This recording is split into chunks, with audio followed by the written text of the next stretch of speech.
Have you ever learned about an opportunity at work after the decision had already been made? Someone gets invited to an important meeting.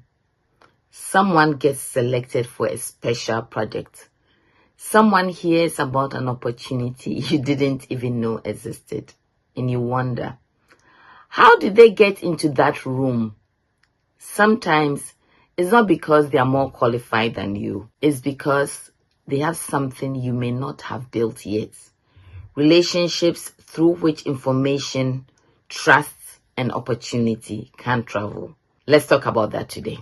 Hi, I am Marian, and on this channel, I share lessons from my journey and from my book, Breaking Through the Immigrant's Handbook for Thriving in the American Workplace, to help immigrant professionals navigate the workplace with more clarity, confidence, and strategy. In a previous video, we talked about why hard work alone isn't enough. And here is another part of that conversation. Your career doesn't happen in isolation. It happens within networks of people. There is a name for the value we build through those relationships. It is called social capital. Don't let's make this term complicated. It's not that complicated. As someone I know says, it isn't that deep. Social capital is simply the trust, the goodwill, information, and support that can grow through genuine relationships. Let me give you a real example for my own life. My friend Kate and I joined the same organization in the same month and year. We worked on the same team, although we had very different roles and different supervisors, and we became friends. About a year later, Kate told me that her manager was helping her pursue a salary adjustment. Mind you, we had the same title. And because we had a relationship, Kate openly shared the process with me, including some of the documents she had prepared. I remember thinking, wait a minute, I can ask for this? Responsibilities had grown, I was performing well, and my salary was lower than that of a colleague in a similar position. But until that conversation with Kate, I hadn't considered asking for a salary adjustment. So even though I was afraid, I requested a meeting with my manager and I asked for a salary adjustment with evidence and, the work I had done, of course. My request was approved and I was given two options, a one-time bonus or an increase to my base salary. Now I had a decision to make, so I called another friend who worked in human resources. She advised me to take the salary increase because it would benefit me over the long term, and that's what I did. Think about that. One relationship gave me information and the courage to ask.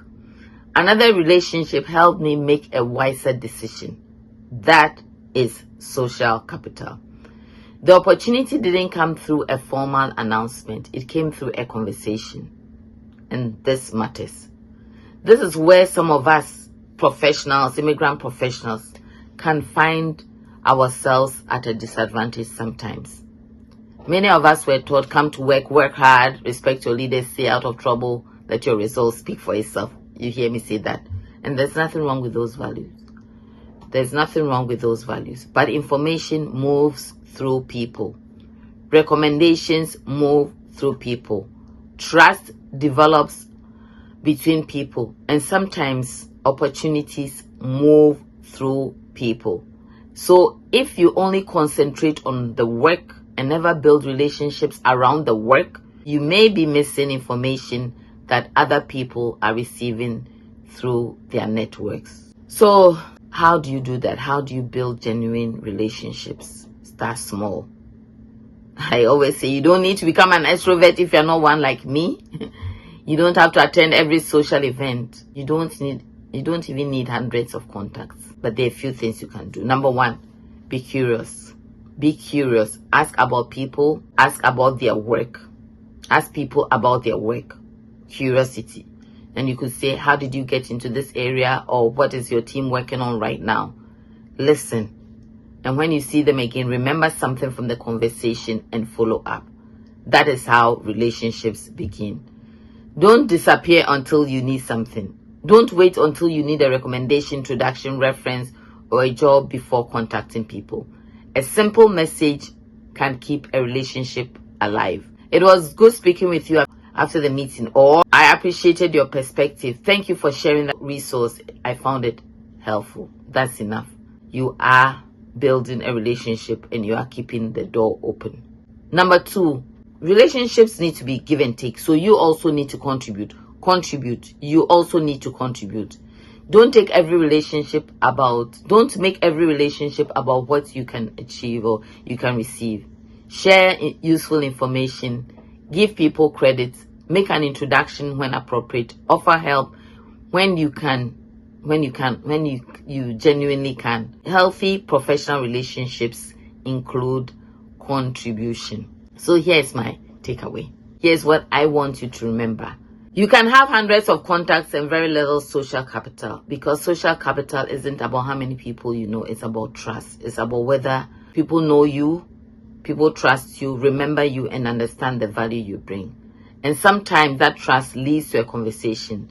That conversation leads to information, and that information changes what you know is possible. That's exactly what happened to me.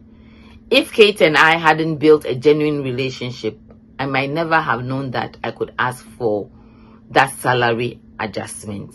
So here's your challenge. This week, try to network. Try to build a relationship. Choose one person. Someone on your team, someone outside your team, or someone whose work you would genuinely like to understand better. Start one conversation. What can I learn about this person? How can I begin building trust?